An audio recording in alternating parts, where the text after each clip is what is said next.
Klabu ya Tottenham na Newcastle United tunaambiwa wana shauku ya kumrudisha kwenye ligi kuu mshambuliaji wa Al Hilal wa Uruguay mwenye umri wa miaka 26, Darwin Núñez, ambaye zamani alikuwa pale Liverpool na alikiwasha kweli kweli. Lakini Tottenham na Aston Villa ni miongoni mwa vilabu vinavyomfuatilia kiungo wa Lyon wa Jamhuri ya Czech pale mwenye umri wa miaka 25. Labda namzungumzia Pavel Sulic.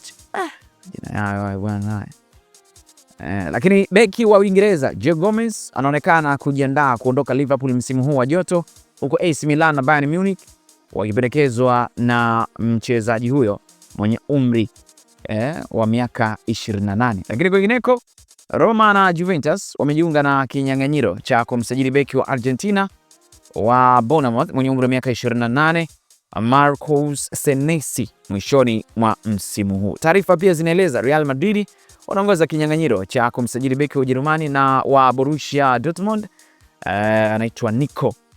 Lakini Barcelona pia wana hamu ya kumsajili mchezaji huyo mwenye umri wa miaka 26. Newcastle United wana shauku ya kumsajili beki wa Uhispania mwenye umri wa miaka 23 Hugo Bueno kutoka Wolves msimu huu wa joto.